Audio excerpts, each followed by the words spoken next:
Guys, eto nga po yung underwater ng ating inaryahan kanina. So ayan, kitang-kita nyo mga buhay na buhay pa at naglalango yan ang ating gandang isda.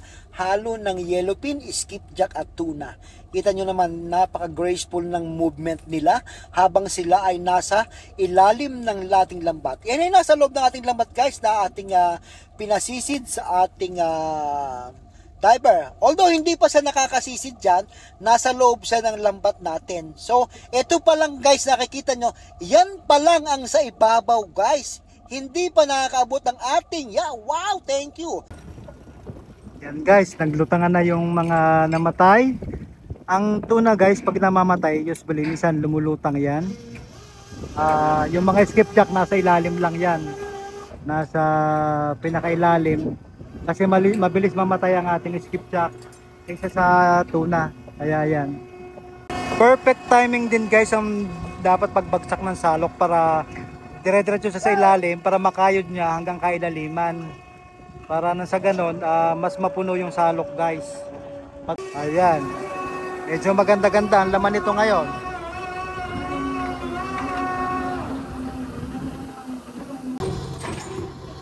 Shall na ilan na?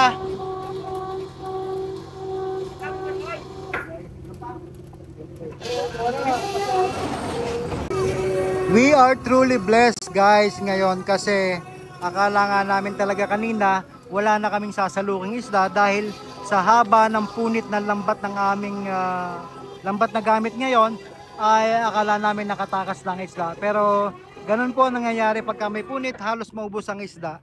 Kaya very thankful kami kasi kahit papaano nasa more than 30 tons na po ang aming nasasalok at good morning mga kasimang isda, magandang umaga sa inyo lahat. Kami nga ngayon ay naka-area ng silong. Ayan, kasalukuyan nagpa-power block na kami. Hindi ko na nakuha ng kanina ng video yung aryada namin dahil madilim talaga. Hindi nyo rin ma-appreciate. So sa mga previous vlogs ko naman pakita ko sa inyo. So parang ganun lang din naman yan. So power block muna tayo. Power block na lang kinuha ko kasi maliwanag na to, may ilaw na. Kasi pagka silong ganyan, mga aryada namin, wala tayong ilaw, total darkness talaga, wala kayong makikita at hindi nyo ma-appreciate talaga. So ngayon sa power block na lang tayo kumuha ng video para nang sa ganun at least kahit pa paano nakita nyo kung kapaligiran dito na medyo yan, papaliwanag pa lang. Umari kami mga 4:40 ng madaling araw, ngayon ay 5:45 na, so 1 hour ago naka-area na kami. So power block na tayo ngayon. Tingnan natin mamaya guys kung may ganong kadami itong ating naariyan sa huli guys. Ayan.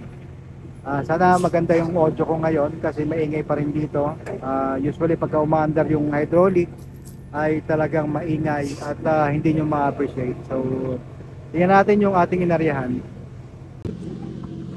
Ayan, nandito nga tayo ngayon sa helipad at medyo madilim pa rin talaga ang kapaligiran. Ayan, nakikita nyo ngayon nakailaw na yan yung ating light boat. Siya ay nag-ilaw sa ating silong guys. Ayan. So kanina kung kinuhanan ko yan, medyo hindi nyo ma-appreciate nga talaga. Tulad yung sinasabi ko na madilim. So pagka may silong guys, 4:30 to 4:45 ng madaling araw ay umaarya na yan para intact pa yung isda, hindi pa sila kalat-kalat. Iniilawan yan guys para na sa ganon ay sa tapat ng ilaw doon sila magumpukan, doon sila maipon para pag inaryahan hindi kalat-kalat guys. So sumisilong sila dyan sa light boat o sa mga troso dahil na-attract sila sa ilaw or may mga pagkain sila dyan na dinudumog guys. Overnight yan na nakasilong dyan. So pagpatak ng mga 4:30 inaaryahan na yan guys. So sa ngayon may kasama kami dito ngayon na sister boat tsaka dalawang light boat natin. So ganyan guys. So madilim pa ang kapaligiran, tayo ay nagsisimula na magtrabaho guys. Ayan, simula na ating mga kasimahang isda, nagpa-power block na sila dun sa baba. Tayo naman mamaya pagkatapos niya tayo maghahanap ng grasya pa rin, grupo ng mga isda. So kahapon nakakita kami dito ng ilang grupo kaya dito kami tumakbo. Although hindi kami naka-area kahapon dahil medyo mailap ang isda, hindi siya malapitan, lubog litaw. So ngayon, ginagawa namin ganyan, hindi kami umalis sa area pag may nakita kaming prospect ng isda. Para sa ganun, baka sakaling nga sumilong. So ayan nga, ganyan nga guys ang nangyayari. Sumisilong ang isda sa tapat ng ilaw namin. So hintayin natin magliwanag to guys para makita natin mamaya ang ating inarehang isda kung gaano karami guys. So maraming salamat sa inyong pagkantabay. Shout out sa ating 547,000 na followers sa Facebook. At sa ating YouTube channel, nasa 60,000 subscriber na tayo guys. So ayan si Hornets, nasa helipad pa. Mamaya ililipad tayo. Nang sa ganon makakita ulit tayo ng panibagong grupo ng isda na pwede nating aryahan. So this time, nasa helipad tayo. Kita nyo yung ating power block na yan. Ayan. So pagka makipuntan ng band, mamaya titingnan natin guys kung maganda yung magiging underwater shots nito. Mas maganda kung madaming isda, mas maganda yung ating magiging underwater shots. Depende rin sa liwanag ng sa ilalim guys. Kung malinaw yung ang tubig sa ilalim, papadala natin mamaya yung ating underwater sa ating diver para sa ganon makuha natin ng underwater shots. Stay tuned mga kasimangista, magandang umaga. Ito po ang inyong kasimangista, the original, the only one. Marami pong gumagaya guys sa aking pangalan, si Mangista. Mga dito rin nag-ooperate sa Papua New Guinea. So only the best, the original, si Mangista, Kapnilo lamang po. Magandang umaga, stay tuned and good morning sa inyong lahat. Magandang umaga muli sa inyo mga kasimangista. Ayan, medyo lumiwanag na ang ating kapaligiran. At tuloy-tuloy pa rin tayo sa pagpa-power block ng ating inarehang silong guys. Kung makikita nyo, nandito ngayon ang ating light boat sa loob ng ating lambat. Yeah, si Victor 17. Nandyan siya sa loob ng ating lambat. Yan, ngayon. So, pag lumiwanag totally yan at medyo makipot-kipot na yung lambat natin, lalabas na yan tulad nga ng mga previous na vlogs natin na pinakikita kung paano lumabas. Yan, dadaan yan dyan sa may pataw na kulay dilaw na nakalutang na yan. Ngunit hindi naman yan natatabas or may guard naman yung kanilang LEC. So para safety na hindi masira ang ating lambat guys. Ayan. Marami nang pumipitik-pitik sa loob at may mga tinga na rin nga na tuna guys sa ating kanina sa lambat. Kaya naman thank you Lord, may blessings tayo ngayong umaga. At sana patuloy-tuloy kasi ilang araw din talaga kaming walang arya. Doon sa isang linggo yata kaming walang arya dahil sa nasira yung ating makina ng barko. Tatlong araw yata kaming nakadrifting, and then nito nakarang araw naman ay medyo wala makitang isda. So dito sa Pacific Ocean guys, hindi talaga siya tuloy-tuloy. Laging may pagkakataon na talagang wala din talagang makuhang isda, wala makitang isda. Kaya swertehan lang guys, talagang kailangan talaga natin ng sikap, dasal, panalangin yan. Nasa ganon tayo mabless talaga dito sa lugar na ito kung saan malaya tayo sa ating mga pamilya guys. Wala po tayo sa Pilipinas, tayo po ay nasa ibang bansa. Dumadayo kami dito guys para makapangisda at license kami, duly license kami dito ng Papua New Guinea guys, dahil hindi po pwedeng makapangisda dito ang maliliit na bangka dahil ito po ay napakalayo sa mga isla-isla. Hindi po kami pwedeng dumikit sa mga isla, kami po ay sa 12 miles away from the shore or from the island or from the reef. Hindi pwede kami sa mga bahura, pangmalaliman po itong pangingisdang ito, kaya hindi po pwede kami sa mga mababaw na lugar guys. Kaya inuulit ko po guys, hindi kami nakasagabal sa anong mga environment natin na masisira. So saka doon sa maliliit na mga simangisda guys, wala po talaga ditong umaabot na bangka dahil sa crudo or gasolina ng kanilang bangka. Hindi na kayang umabot dito sa lugar na ito, sa layo po na ito. Kami po ay nasa Pacific Ocean. Kita nyo naman po, meron pa kami mga daladalang drum ng gasolina para sa helicopter. So ganyan guys, talaga napakalaking puhunan po para makarating kayo dito. Sa dami ng binabayaran, meron kayong permit, meron kayong license, meron kayong etc. Napakadami po ng dokumentong kailangan makuha nyo dito para kayo maka-join dito, at saka talagang milyon or bilyong dolyar bago kayo maka-establish ng isang fishing company dito guys. So stay tuned mga kasimangista, malapit na to kasi nagliwanag na, may nakikita na tayong liwanag, may liwanag ang buhay kapag ka may huli guys. Yan, thank you guys. Ito, stay tuned lamang, pakikita natin yung mga tinga sa baba. Punta muna ako sa baba guys, thank you.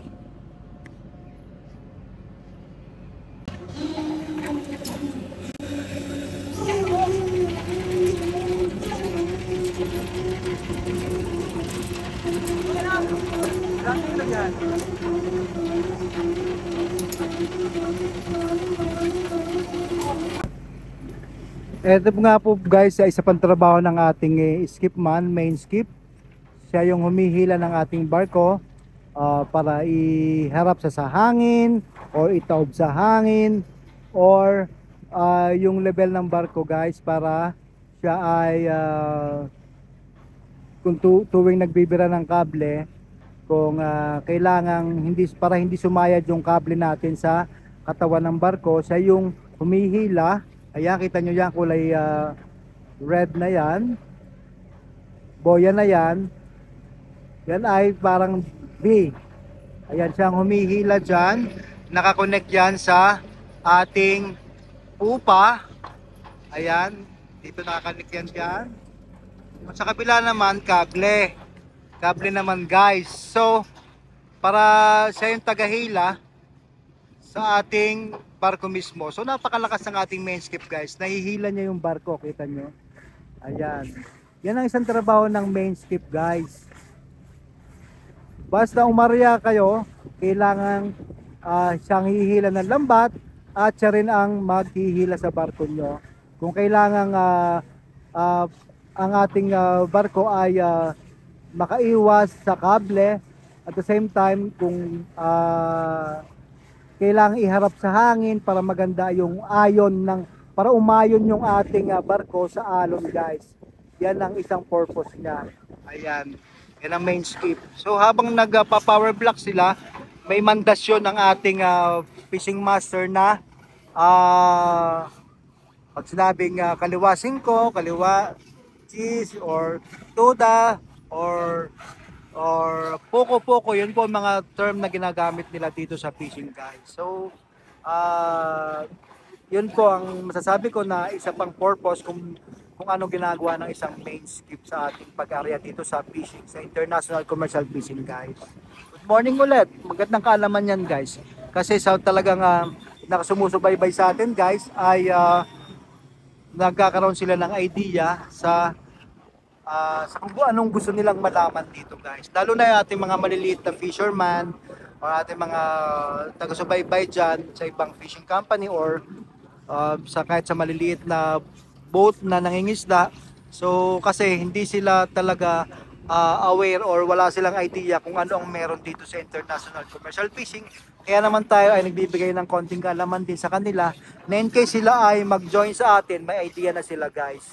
Ayan, thank you po.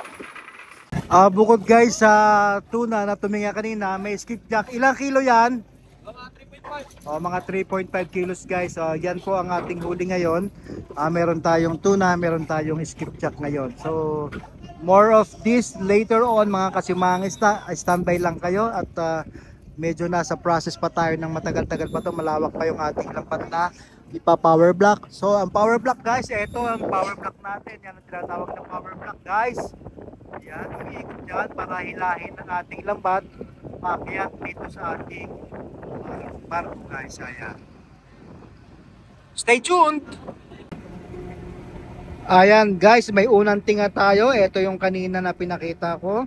So ito for breakfast natin guys. Tsaka ilang araw nga kami hindi nakarya. So itong uulamin ng ating mga kasimahang isda. Fresh na fresh talaga, mula tinga-tinga pa lang yan ha. Yellowfin tuna guys, para sa mga kasimahang isda natin ngayon na nagpa-power block sila. Silong po ito guys, sa silong nakuha. Sa nakikita nyo guys, itong nakatalikod, ito yung ating fisheries observer. So iba na yung aming fisheries observer ngayon kasi bumaba na yung isa. Every trip guys, nagpapalit kami ng fisheries observer. So kami ay nagpapatunay na sumusunod tayo sa policy dito ng government, fisheries observer. Nandito lagi yan sa atin tuwing kami ay lalaot, kaya meron kaming bantay dito na para na mapatunayan na kami ay doon lang namamalakaya sa authorized area guys.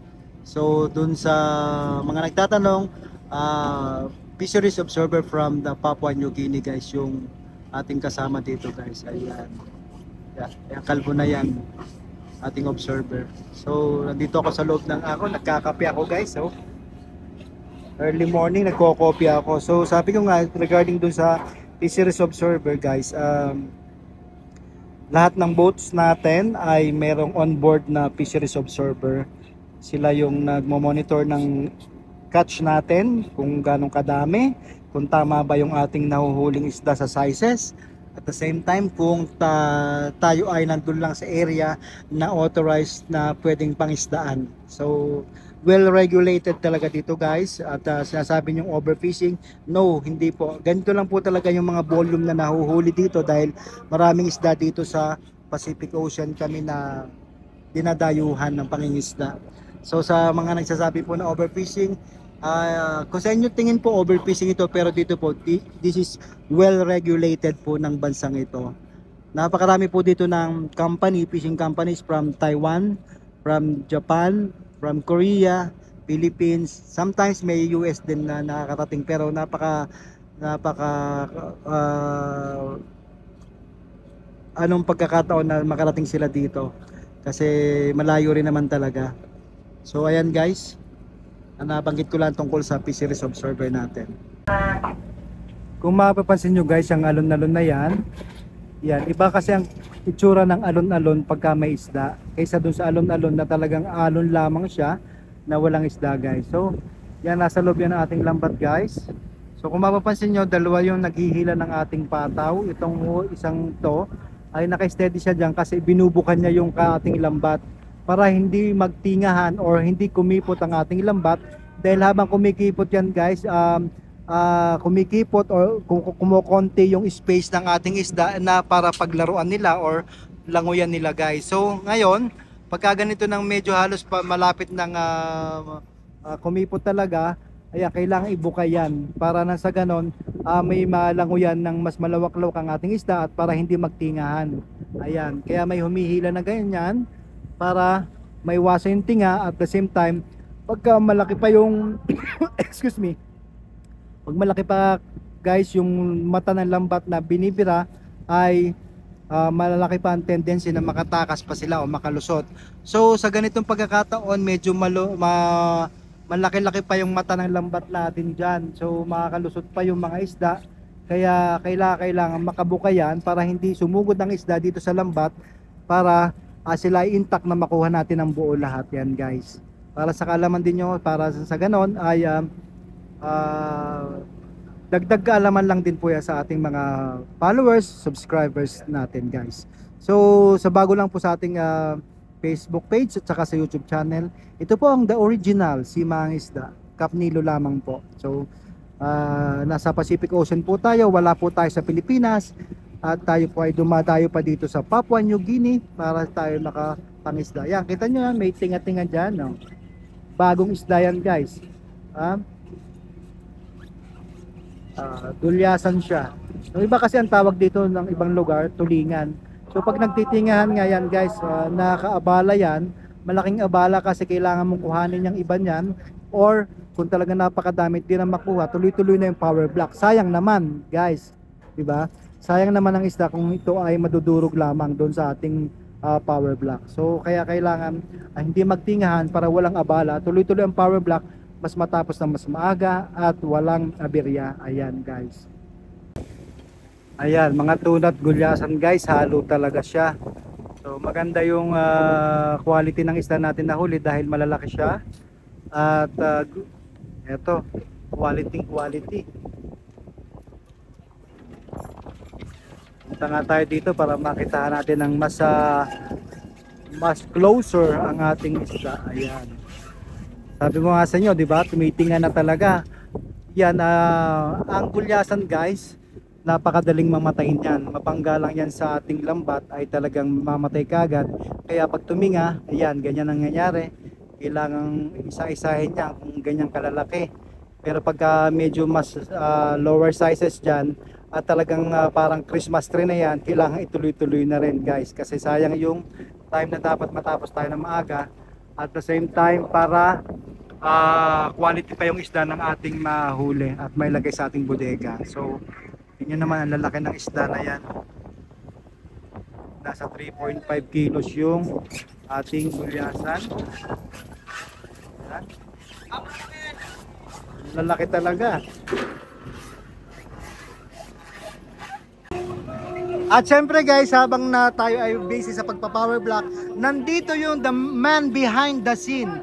Ito yung mga tao behind the scene. Ito ang ating chief engineer, chief reaperman, ang ating assistant reaperman, ang ating segunda, ang ating diver, ang ating second navigator guys. So ngayon, hindi usually nakikita itong mga taong ito, kaya papakita ko ng mga malalaking mukha ng mga ito guys. Ngayon, eto na.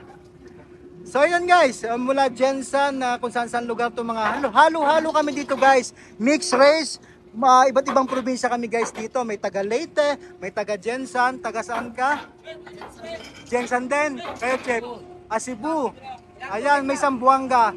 So, ito nga po yung ating silong ng ating kanina na inaryahan. So, malapit-lapit na guys. Siyempre, habang sila ay hindi busy, sila ay abangers lamang, abangers for the meantime.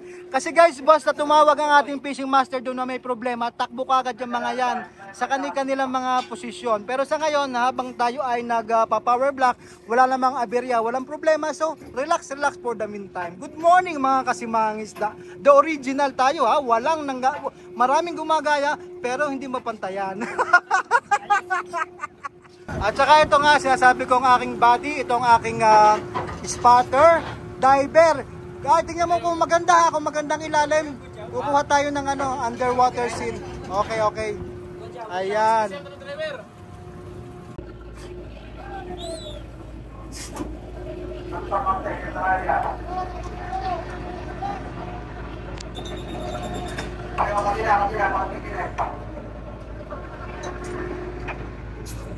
Dami ng tinga. Ang lalaki ng isda.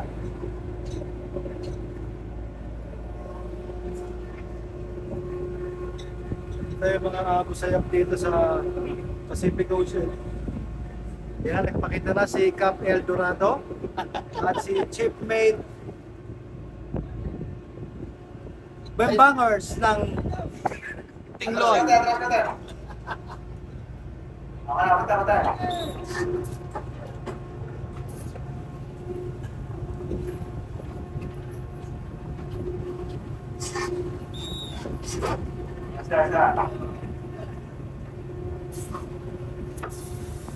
Bumaba si Master to.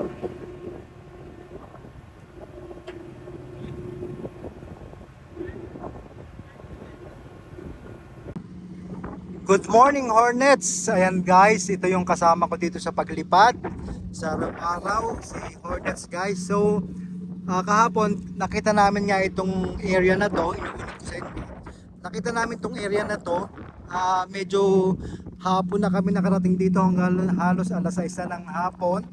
Kaya hindi na rin kami nakarya kahapon. Kaya thankful naman kami kasi yung isda na nakita namin ay sumilong sa amin. Kaya ayan, thank you Hornets dahil isa ka sa nakakita nito sa ating paglipad. Kaya naman na-perform natin ang duty natin. Kahit hindi tayo nakarya kahapon, ay tayo nakakita naman ng isda na sumilong sa atin. So, salamat talaga. Salamat. Thank you Lord for the safe life, good weather, kondisyon ng ating barko, kondisyon ng ating helicopter. So, medyo mahangin ngayon kung makikita nyo guys.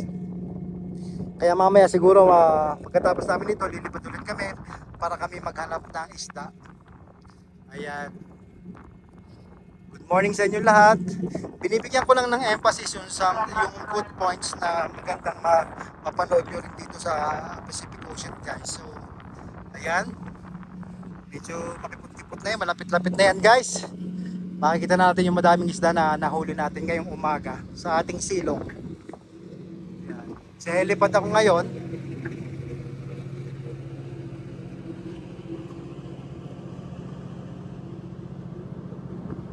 So ganito lang po ang aming buhay dito. Araw-araw, lipad, hanap ng isda, area. Lipad, hanap ng isda, area. Kung walang makita, kinabukasan ulit. Kung maka-area, thank you Lord. Kung wala, kung meron, thank you Lord pa rin talaga. Dahil malayo tayo sa ating mga pamilya guys. Kaya lagi nagpapasalamat tayo sa ating mga pagpapala na tatanggap. Isang malaking pagpapala na rin po sa atin yung tayo ay safe lagi na kahit tayo malayo sa ating bansang Pilipinas. Ayan. Thank you, good morning. Yan nakikita nyo guys ngayon, yun yung snap ring na tinatawag. Nakakonect siya sa kadena. Yung kadena nakakonect sa ating lambat. Kaya yung nagpapalalim ng ating lambat kung bakit nakakayod yung isda. So nakakonect naman yung snap ring na yan dito sa kable na yan. Kita nyo yung kable na yan. Yun ang binibira ng ating main winch. Yan po ang main winch natin. Tatlo yung drum na yan na binibira. So pag binira po yan, lalalim yung ating lambat. Kung bakit nahuhuli yung isda sa paglalim ng ating lambat pag ito ay naikutan na. So ito naman reiteration lang ito guys. Reiteration dahil marami tayong bago ngayon na followers tsaka subscribers sa Facebook tsaka sa YouTube. So reiteration lang ito guys para makita nyo ng closer ang ating snap ring guys. So dito naman sa side na to guys, makikita nyo naman ito yung o-ring. Ito yung tinutuhog ng ating diver. Pagka maraming tinuhog yung ibig sabihin malaki ang bag portion na paglalagyan ng ating isda kung saan doon maiipon ang ating mga isda na hinuli. So dito yun sa bag portion na. Ito yung o-ring na tinutuhog guys ha. Ayan. So 10 ang tinuhog, ibig sabihin medyo marami-rami ito hindi na ito bababa siguro sa 30 tons. Sana naman ganun na para mas magandang huli natin, makabawi-bawi tayo guys. Ayan. Yun po ang o-ring. Tinutuhog para sa ating bag portion. Kung maraming tinuhog, ibig sabihin malaki ang bag portion na paglalagyan ng ating isda pag ito ay natapos na yung power block natin. Papasisid natin kahit sa ating diver yung isda. Pupunan natin ng underwater scene guys. Ayan, medyo alon-alon din sa ating loob ng lambat pero mukhang nabawasan to guys kasi medyo may punit yung ating lambat. Mahaba-haba din yung napunit. Malaman na lang kung gaano karami to guys. So ito, nagpiprepare na yung ating diver. Ibigay natin itong ating underwater camera para makuha na ng underwater scene doon sa loob ng ating lambat guys. Ayan. Piniprepare niya yung kanyang compressor. Ayan. At tabayan natin guys yung ganong karami ito makikita natin sa loob ng ating lambat. Medyo yan, alon-alon sa loob. Pero I think nabawasan ito dahil mahaba nga yung punit ng ating lambat. Ayan. Mga tuna.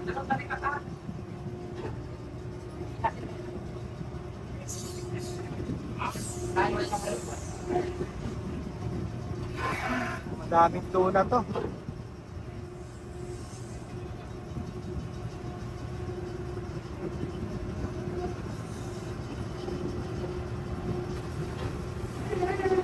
Yan, nandiyan na siya. Abot natin to sa kanya.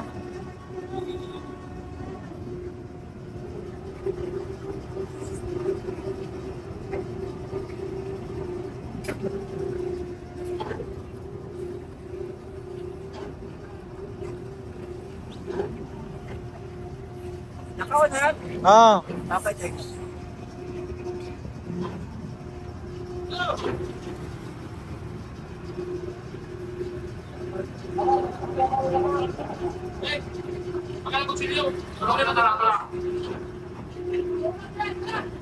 Ito yung best part guys, nakikita niya natin yung isda sa loob ng ating lambat. Ayan.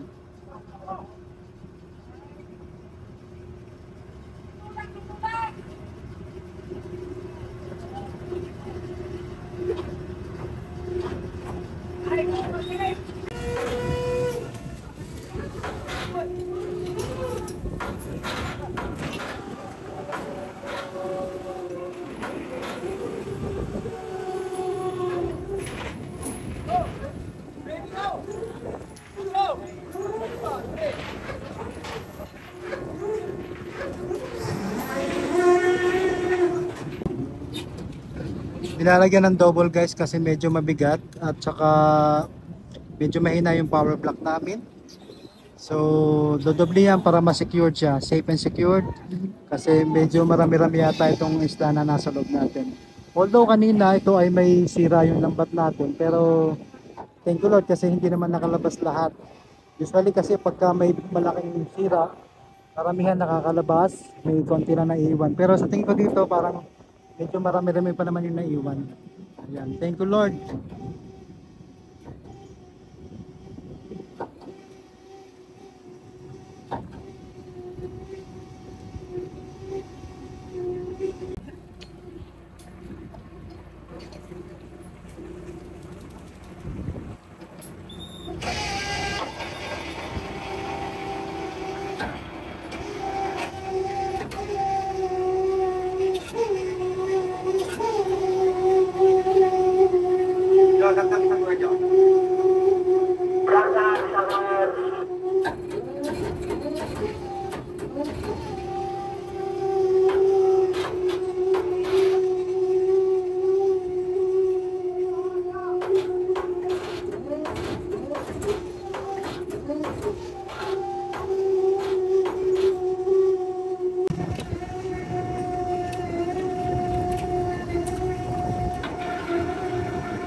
Strobo na sila guys, medyo mabigat-bigat na yung back portion kaya ginagamitan niya ng malaking lubid na yan. Samsung rope guys ang tawag dyan. Matibay na matibay yan. Kaya niyan kahit mga 200 tons pataas. Kaso ito, hindi ko pa masabi kung ilan tonelada to kasi sabi ng diver kanina 30 tons pataas. So sana mas humigit pa talaga. Guys, ito yung silong natin.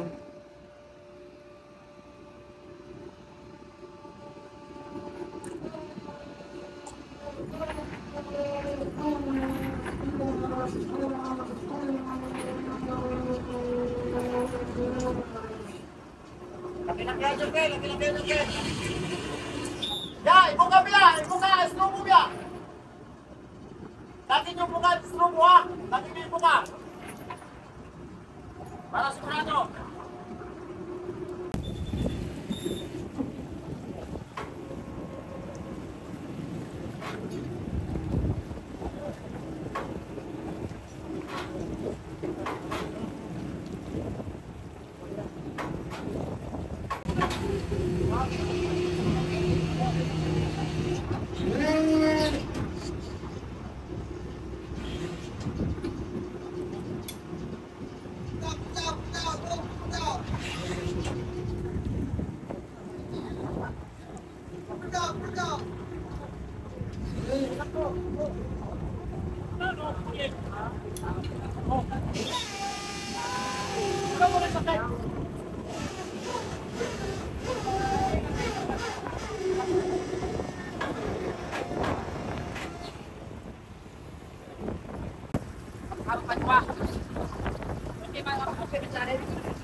Alusok na.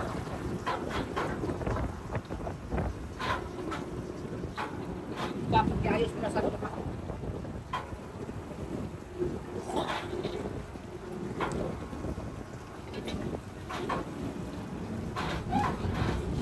Dapat iayos mo na sa lupa, kamera mo. Oh. Guys, eto nga po yung underwater ng ating inaryahan kanina. So ayan, kitang-kita nyo mga buhay na buhay pa at naglalango yan ang ating gandang isda. Halo ng yellowfin, skipjack at tuna. Kita nyo naman, napaka-graceful ng movement nila habang sila ay nasa ilalim ng ating lambat. Yan ay nasa loob ng ating lambat guys na ating pinasisid sa ating diver. Although hindi pa siya nakakasisid dyan, nasa loob siya ng lambat natin. So, ito pa lang guys, nakikita nyo, yan pa lang ang sa ibabaw guys. Hindi pa nakakaabot ang ating, wow, thank you. Hindi pa nakakaabot ang ating diver sa kailaliman na usually na ginagawa niya. Ibabaw pa lang yan guys, pinasok niya. So, nakitang-kita nyo naman talaga ang gandang panoorin yan. Talaga ang gaganda ng tuna, lalaki guys. So ito nga guys yung estimated natin na nasa 60 tons pataas guys. Yeah. Yan ang estimate. Kita nyo naman talaga para siya nakikipaglaro sa mga isda dyan. Nasa gilid lang siya, kita nyo yung pataw. Mababaw pa lang siya. Hindi pa siya sumisisid. So meaning, mas madami pa yan sa ilalim guys. Kasi may nangamatay na dyan sa ilalim na nasuffocate yung naunang naipit ng lambat dyan. So, ganyan ang itsura guys sa ilalim. Talaga ng gandang panoorin, no? Ang dami nila. So, hindi na talaga dumiretso sa ilalim kasi sa ibabaw pa lang, kitang-kita mo na yung kagandahan. So, sabi ko, ang instruction ko sa kanya, dapat doon sa magandang view para ang ating mga followers, subscribers natin ay mag-enjoy sa panonood ng ating mga underwater scene sa ating mga inaaryahan. Although I cannot do that for you guys, kaya the diver can do it for you. Kaya naman, thank you sa ating diver na si Victor Bilonio na taga Zamboanga. Shoutout po sa inyo mga kasimangisda. Ayan. Talaga naman. Kahit ako, amazed ako. Ang tagal ko na dito. 16 years na ako guys na naghahanap ng isda at sumasama sa pamamalakaya. Ay na-amaze pa rin talaga ako sa ganitong scenery na makikita ko talaga naglalango yan sila. Ayan guys, talaga naman na nakaka-enjoy, parang ang sarap sumama dun sa ilalim guys, kaya nakakatuwa talaga. Ayan guys, panoorin nyo guys, talaga naman. Ayan ang isa sa pinakamagandang shots na atin nakuha dito sa ating pagpalaot sa ngayon dahil kitang-kita, face to face. Ayan, nakikipaglango yan ang ating diver dyan. Although naka-steady siya sa one position only kasi pag nabangga siya dyan, baka mabalda siya dyan. So dahil malakas ang pressure, malakas ang salida ng mga yan, baka mabangga ka yan. Talaga naman. Thank you Lord for the blessings. Stay tuned mga kasimangisa. At nandyan sa mga susunod nating video, ang total tally ng ating mga nahuli. Yan, talaga naman, napakagandang panoorin.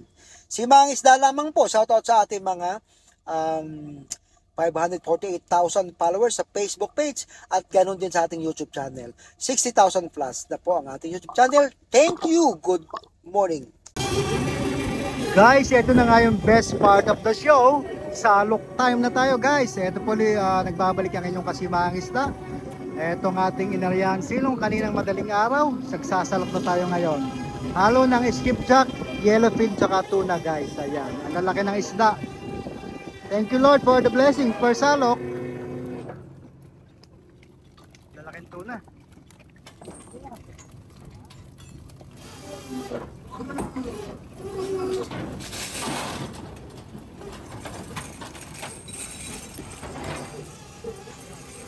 Diretso na po yan sa bodega guys, sa malapit na bodega. Akala namin guys na ubos yung isda kanina kasi mahaba-haba din yung punit ng lambat namin. And ngayon ay hinahayuman ng ating dalawang local crew. Ayan, habang tayo nagsasalok para in preparation for second set natin pag tayo nakakita ulit ng panibagong grupo ng isda sa ating paglipad mamaya. Maya lamang guys, pag natapos ito ay tayo ay lilipad para tayo ay makapaghanap ulit ng grasya. Ayan.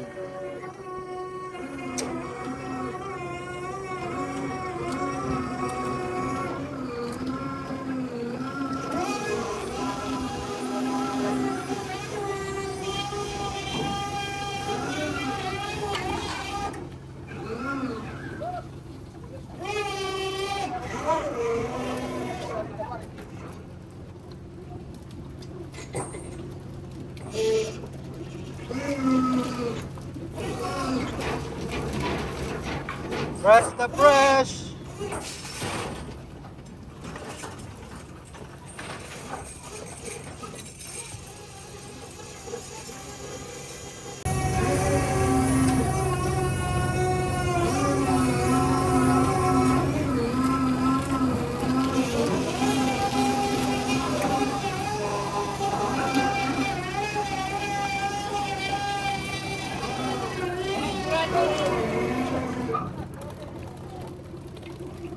El Dorado. Sa Kapitan Dorado.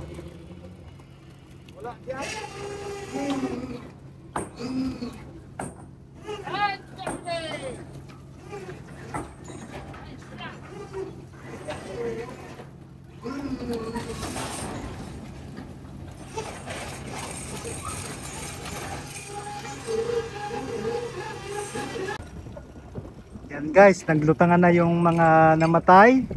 Ang tuna guys, pag namamatay, usually minsan lumulutang yan. Yung mga skipjack nasa ilalim lang yan. Nasa pinakailalim. Kasi mabilis mamatay ang ating skipjack kaysa sa tuna. Kaya yan.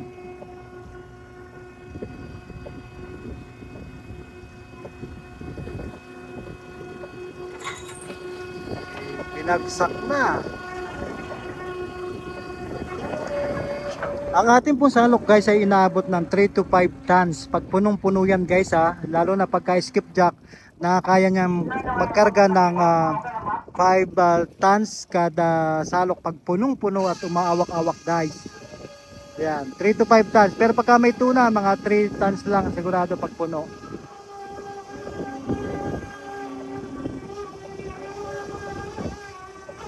Halo talaga siya oh.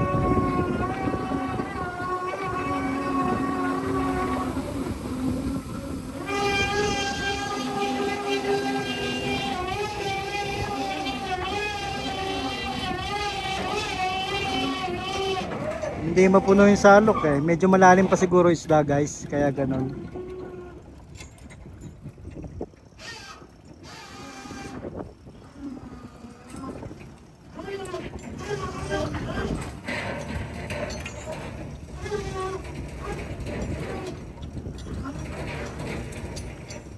Perfect timing din guys ang dapat pagbagsak ng salok para dire-diretso sa ilalim para makayod niya hanggang kailaliman. Para nang sa ganon, mas mapuno yung salok guys. Pagka pangit yung bagsak, patagilid, hindi masasalok yung sa bandang ilalim. So kaya mas maganda yung naka-straighten siya, nakatusok talaga. Para dire-diretso hanggang kailaliman, may nasasalok ng maganda. Mas malaman-laman yung salok para mas mabilis matapos ang pagsasalok natin. Lalo na kung marami ang laman ng isda, marami tayong huli. Ayan. Medyo maganda-ganda ang laman nito ngayon.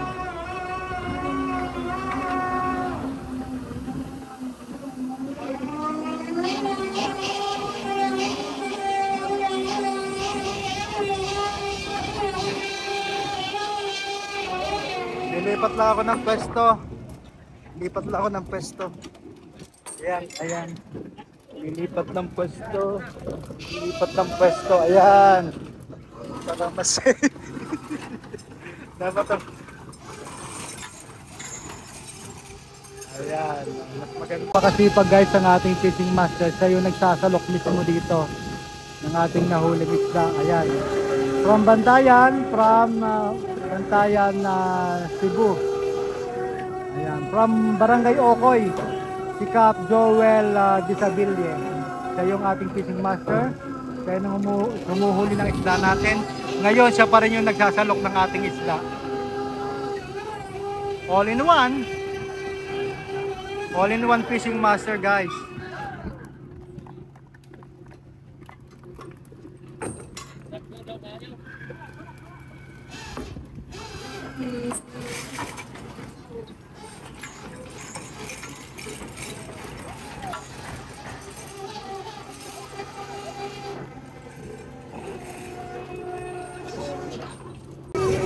We are truly blessed guys ngayon kasi akala nga namin talaga kanina wala na kaming sasaluking isda dahil sa haba ng punit ng lambat ng aming lambat na gamit ngayon ay akala namin nakatakas lang isda. Pero ganun po ang nangyayari pagka may punit, halos maubos ang isda. Kaya very thankful kami kasi kahit papaano nasa more than 30 tons na po ang aming nasasalok at eto nga patuloy pa rin ang pagbuhos ng biyaya sa atin mga kasimahang isda. Kahit na nagkaroon tayo ng aberya sa makina ng ating barko noong nakaraan, hindi tayo nakariyan for how many days, and then nagkakaroon kami ng problema sa lambat. Minsan medyo dala na rin ang kahunaan or matanda na yung lambat kaya napupunit-punit pa minsan-minsan. Kaya kanina hopeless na kami, pero thank you Lord, nandito pa rin ang ating blessing.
Ayan, medyo marami-rami laman ito guys.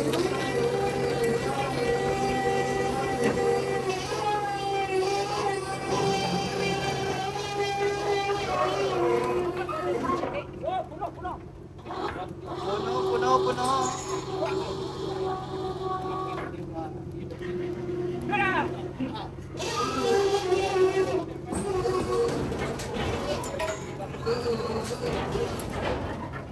'Kaya mga kasimahang isda, kasi after almost a week hindi kami nakarya. Ito, nakasilong naman kami ngayon, bumawi naman kami ngayon.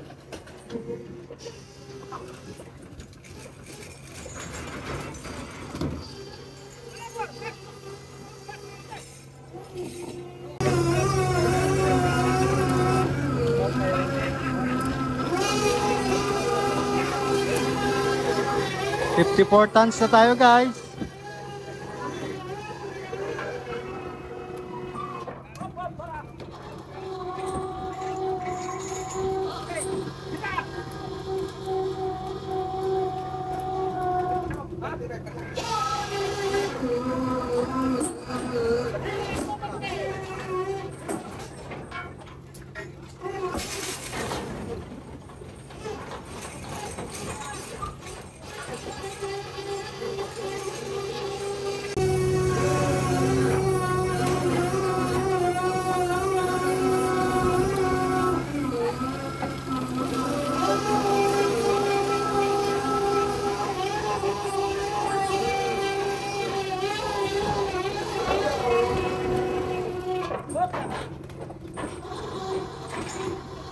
Siyal na ilan na?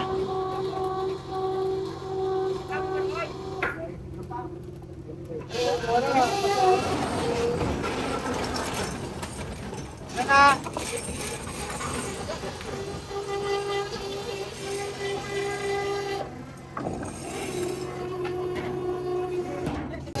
Guys, masaya. Naka 60 tons na kami guys ha. Nasalok namin 60 tons. Ito na lang yung mga huling mga salok natin. Tingnan natin kung may meron pa. Ayan, meron pa rin. Kalahati pa rin, no? Thank you Lord talaga. Ang pagkakakalam namin kanina, konti lang talaga maiiwan dahil sa laki ng sira ng lambat. Pero thank you Lord talaga. Tandito pa rin talaga yan. Pinagkaloob, ang lalaki ng tuna. Meron pa daw, meron pa sasalukin.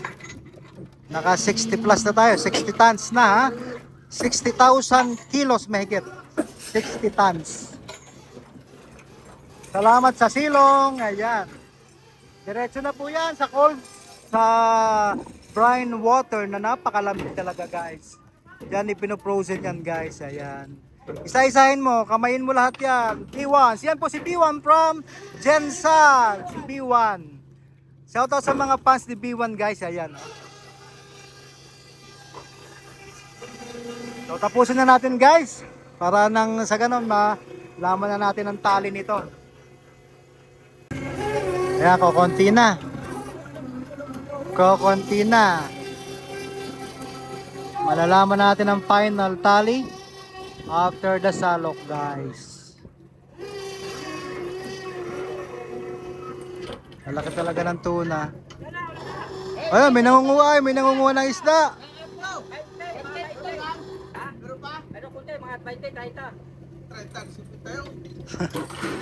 Yan guys. Diyan nagtatapos, mga ilang piraso na lang nasa loob ng ating lambat. Again, ito po ang inyong Kasimangis na magandang umaga sa inyong lahat. At God bless everyone. Keep safe everyone. Manatili po tayong manalangin sa ating Panginoon para tayo ay bless araw-araw. Sa good health, sa anuman ating trabaho, ay tayo pagpalain ni Lord. Thank you guys for watching the original Simangis Isda. Guys, ito nga sinasabi ko sa inyo kanina na ang ating chipmate ang magtatali o mag-a-announce sa atin kung ganong karami ang kanyang nasalok doon sa ating nahuli sa ating silong. Chipmate, ilan nga ba ang nahuli natin ngayong araw? Ang nahuli po natin ngayong araw ay 22,288 tubs at equivalent natin sa tons ay 68.64 tons. 68.64 tons guys ang nahuli namin sa silong natin. Yun lang po ang laman ng ating bodega na nasukat ng ating chipmate. So ano pang pwedeng malaman dyan, Chip? At ngayon po na para malaman nyo na ang isda na itinarga natin sa bodega ay by sizes or by kilos. Kaya kukumpitin pa natin kung ilang halimbawa po ay skipjack, kung ilang skipjack na ilagay sa isang bodega at anong size niya. Ganon din po ang yellowfin tuna at ang yellowfin 20 up, sinasabi na big na malaki. Ayan guys, so kung malalaman kung anong classification niya. ayun po ang ginagawa niyang report guys sa kanyang mga nailagay na isda sa bodega. So para malaman din po ng ating company kung may order tayo ng ganito, kung anong bodega meron tayo, kung saan nakalagay yon, para pag hinango po, doon lang tayo magpo-focus maghango sa bodega na sinasabi. Kaya dapat i-record yan guys. So thank you for watching mga Kasimangis Isda, the original, ginagayang ngunit di mapantayan, Simangis Isda _ Cap Nilo sa ating YouTube channel. Maraming salamat po.